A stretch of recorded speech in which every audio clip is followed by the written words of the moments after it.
Apple released iPhone 17 Pro just last week, and within days, customers began posting photos of the device with scratches, chips, markings, and dents. News outlets have already nicknamed the issue scratchgate. It's become so widespread that Apple publicly addressed it just 5 days after the 17 Pro went on sale. They said, the aluminum on the 17 Pro and Pro Max is just as durable as that on other products. However, over time it may show small abrasions with normal wear and tear. But what's happened over the past week has been anything but normal. In fact, I can only think of one other iPhone model that showed this sort of damage immediately after its release, and that was iPhone 5.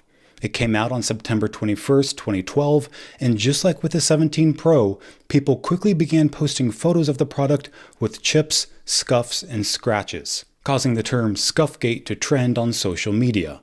One user even emailed Phil Schiller, Apple's VP of Worldwide Marketing. The user wrote, "I love my black and slate iPhone 5, but I've been seeing some scuffs, scratches, and marks throughout the band around the phone along with many others. What should we all do? Any plans to fix this?" Schiller replied, "Any aluminum product may scratch or chip with use, exposing its natural silver color. That is normal." Now that statement from 13 years ago sounds eerily similar to the one we heard from Apple recently. So is it true that everyone's just overreacting to something that should be considered normal? Well, no, because this has only ever been an issue twice in iPhone's 18-year history, in 2012 with iPhone 5 and today with iPhone 17 Pro. If it was statistically normal, then this type of durability issue would affect 51 to 100% of all iPhone models. But it hasn't. It's only affected 5.9%. That's 2 out of 34. I would call that abnormal. So let's look a little deeper, because there are unique qualities about both iPhone 5 and the 17 Pro that make them less durable. The first being their aluminum designs, which is why using a heavy-duty protective case like the O-Stand Q3 Air is so important with these new phones. Now this was provided by our channel partner Taurus, who makes cases and screen protectors built for hard impacts. This model has a bright orange color to match 17 Pro, anti-slip grips on either side, and airbags that cover every corner. But what I love about these cases is their integrated 360-degree stand. It lets me do so many things hands-free. When I'm on a FaceTime call, I can just prop it up in portrait mode on my desk, no more hand fatigue. When I'm watching YouTube while eating, I can just turn it to landscape mode. I also love using it as a tripod to take spontaneous photos on the go. A selfie like this looks way better than holding my phone with an arm stretched out. Taurus also has screen protectors like this one that includes an applicator device. You just place your phone, fasten the protective film, pull the tab, then slide the roller down and back up, and you've got perfect placement with significantly less screen glare. So visit Taurus today by tapping the link in the comments and find a case that fits your lifestyle. Alright, now aluminum is commonly used for consumer electronics because it's light, cheap, easy to manufacture, and easy to dye bright colors. But there are downsides. It's soft and it's weak. That's why companies like Apple anodize their aluminum, which creates a hard outer layer that protects against light scratches. But this layer is only about 15 microns thick, or 1/10 the thickness of a human hair, leaving the aluminum vulnerable to punctures, scuffs, and dents. If Apple applies color to the aluminum, the dye is applied on top of the anodized layer. That means a scratch could break through the paint, but not the aluminum. When this happens, you're left with a light gray mark that stands out against a dark paint color. iPhone 5 had a very dark aluminum color that Apple called slate, and even when a tiny speck of paint chipped off, the high contrast turned it into an eyesore. The 5 also had diamond chamfered edges. They were created using a machining process that shaved away the anodized coating, giving the aluminum a smooth and reflective appearance, but also leaving it soft and vulnerable to damage. The edges were so fragile that some customers discovered their phone was already chipped right out of the box. So despite Schiller saying that scratching or chipping with use is normal, the iPhone 5 proved to be more fragile than usual, resulting from design decisions that Apple made themselves. Decisions that happened to be reversed in later models. The 5S no longer came in a dark slate color. Instead, Apple created space gray, a shade that was closer to silver than a dark gray or black. That way, when the phone was inevitably damaged, the contrast between the raw aluminum and space gray would be far lower and less noticeable. Then the SE, which borrowed the 5's design, didn't have diamond chamfered edges. It had anodized chamfered edges, which wasn't nearly as reflective or beautiful, but was more durable. And guess what? There was no more scuffgate and no more widespread complaints from users. 2 years later, Apple would make a similar mistake with iPhone 6. At that time, Android phones were receiving larger screens year after year, but Apple only increased iPhone's screen size once, and it wasn't even that big of an improvement, from 3.5 inches with the iPhone 4S to 4 inches with iPhone 5.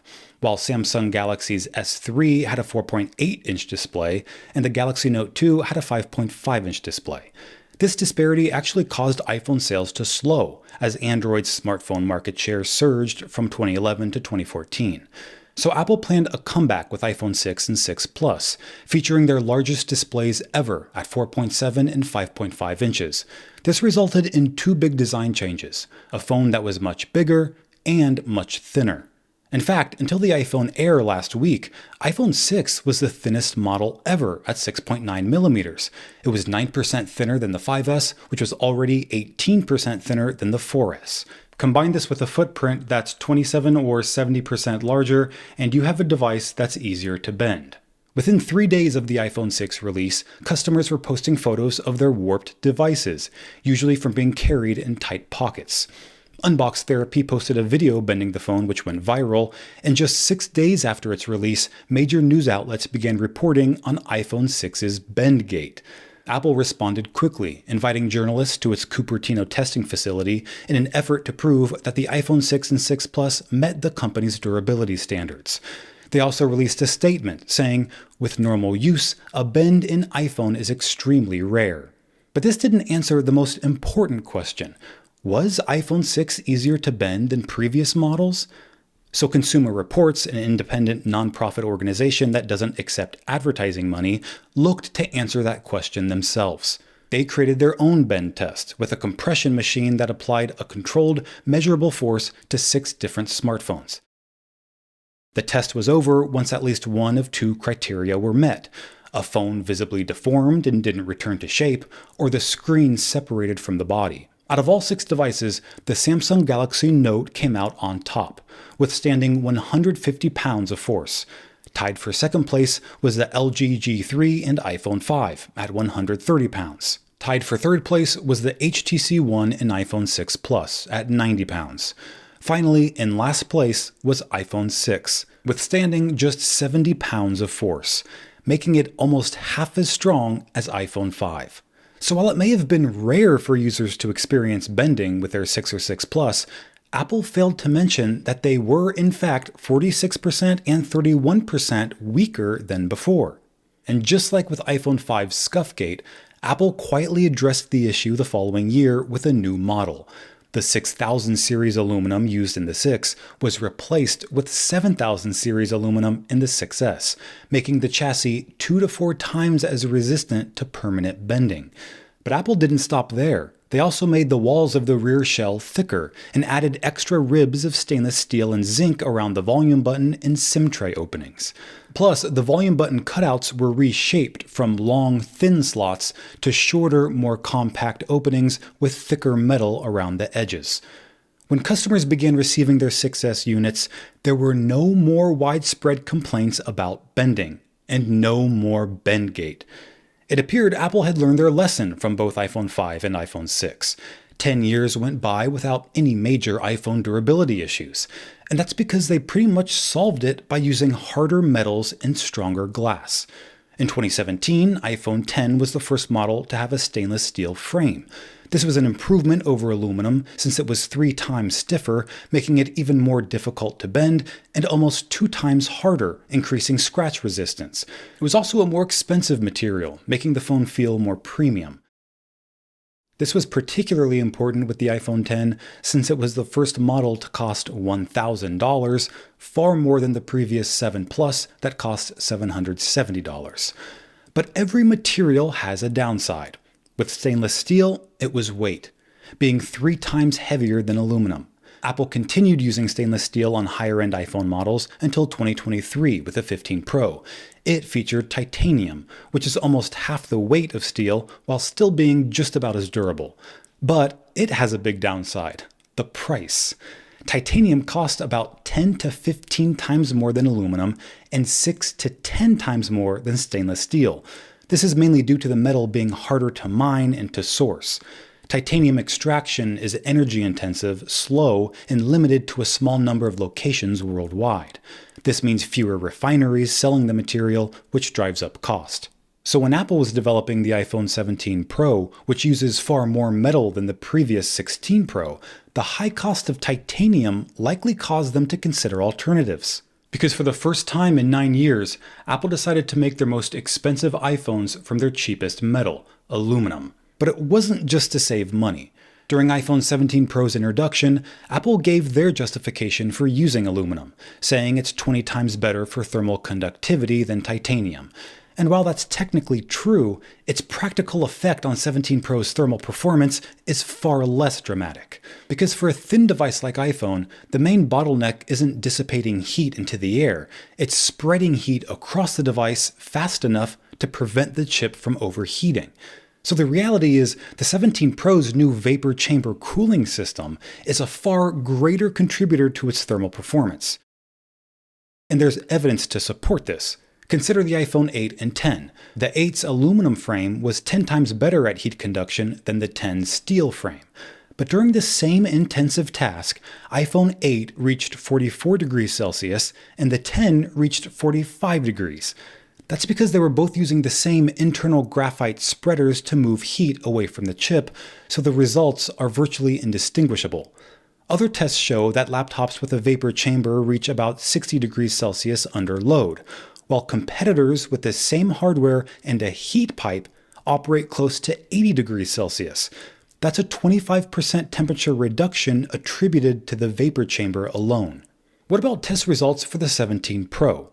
Well, under load, the 17 Pro Max reaches 33.3 degrees Celsius, while the 16 Pro Max reached 43.1 degrees. That's a temperature reduction of 23%.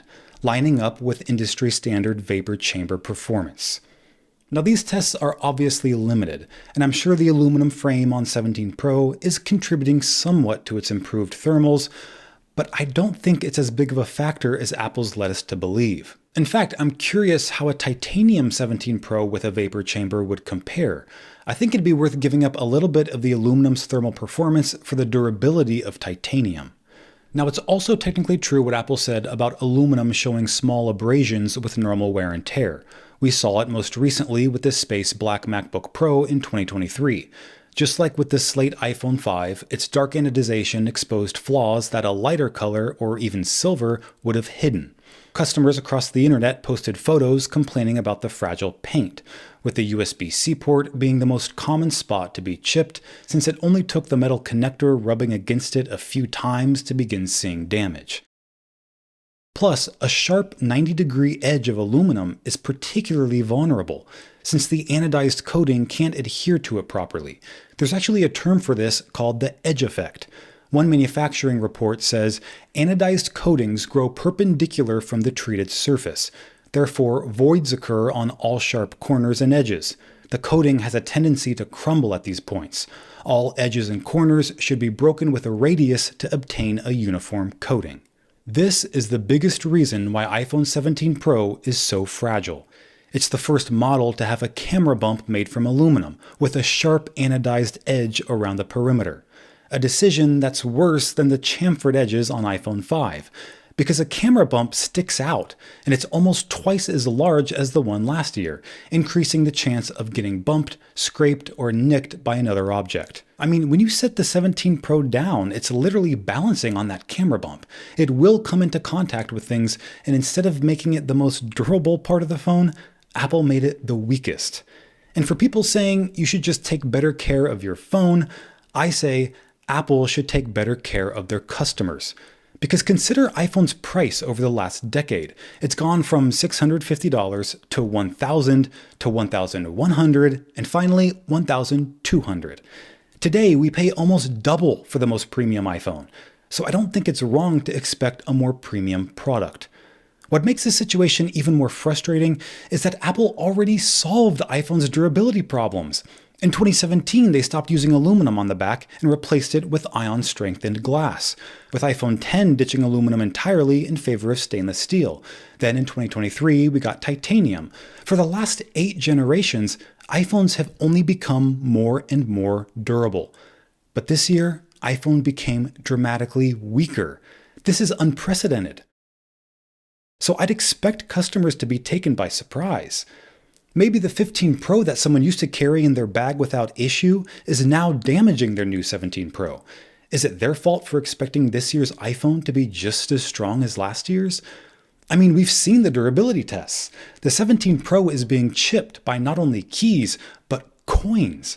And the most fragile area, the camera bump, is now almost twice as big as before. That's like an Achilles heel becoming an Achilles calf. Both the 17 Pro and 17 Pro Max are the heaviest aluminum iPhones ever, at 206 and 233 grams. In fact, the 17 Pro Max is 15% heavier than the previous record holder, the 14 Plus. That means when dropped, it's going to hit the ground 15% harder. Even users who tried protecting their iPhone 17 Pro with a case discovered that the aluminum could still be damaged by an impact.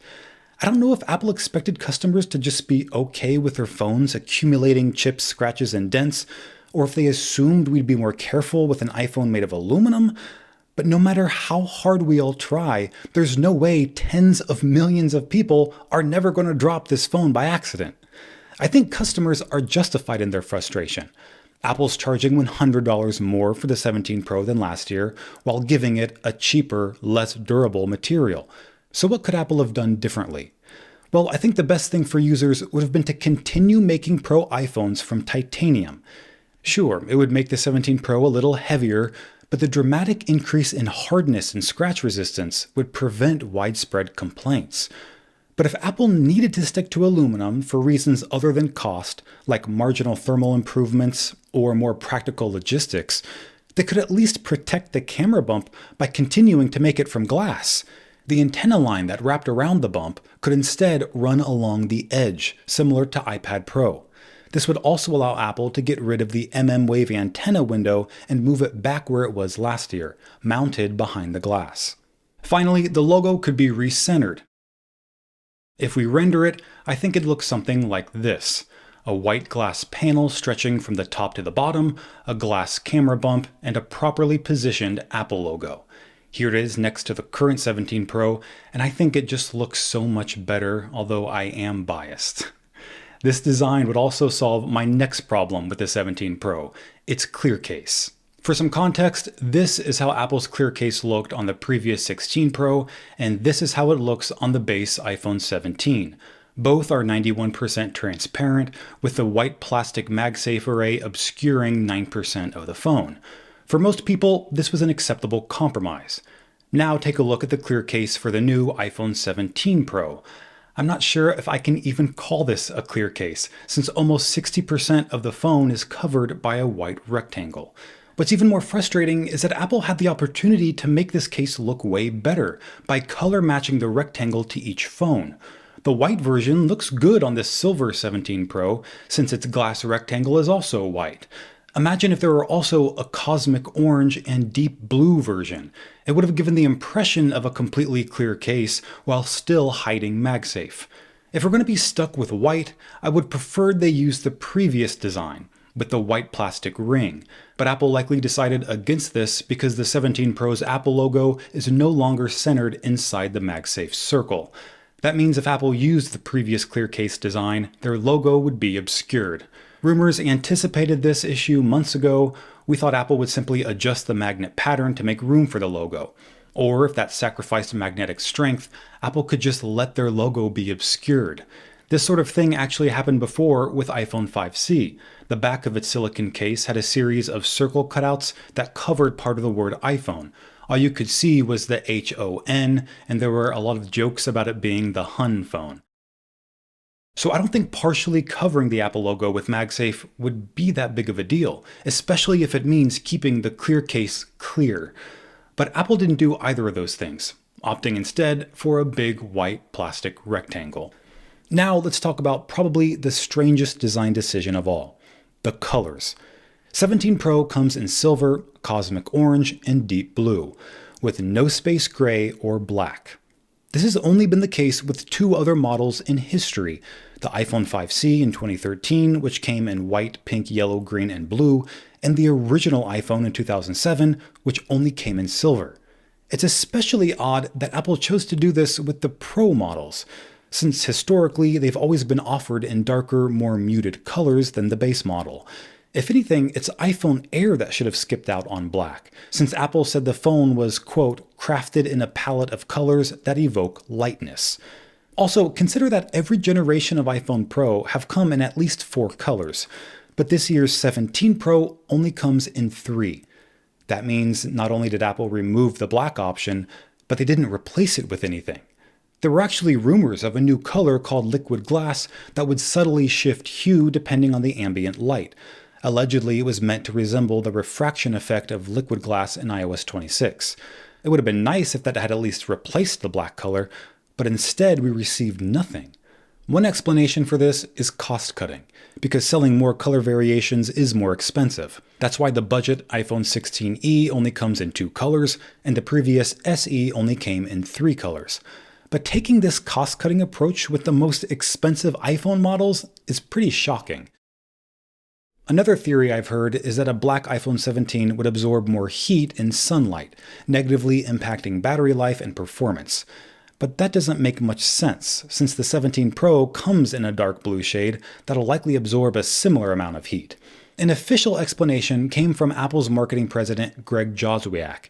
He said, "We've had different shades of dark for years. We know people wanted dark, and we got deep blue." So it sounds like Apple just wanted to mix things up this year. This was made even clearer by the new orange color, the most saturated shade ever on a Pro iPhone. In response to that, Joswiak said, "You want a fun color? How about cosmic orange?" Which brings up an interesting point. Pro iPhones have always had pretty dull, muted color options compared to the standard models, likely because stainless steel and titanium don't hold color as well as anodized aluminum. So with the 17 Pro, Apple had the chance to offer a bright, saturated shade, which I think a lot of people will be happy about. On the other hand, that makes it even more disappointing that we're stuck with just 3 color options for the 17 Pro instead of 4 or 5 like in previous years. Now, I'm currently testing out the 17 Pro Max, and there's a lot I like about it, which I'll include in my upcoming review video. But I really think it's important to hold companies like Apple to account when they screw up, because that public pressure is usually what forces them to quietly fix the issue in future releases. That's what happened with the iPhone 5S because of scuffgate, iPhone 6S because of bendgate, and what I expect will happen next year with iPhone 18 Pro as a result of the noise we're making today about scratchgate. This is Greg with Apple Explained. Thanks for watching till the end, and I'll see you in the next video.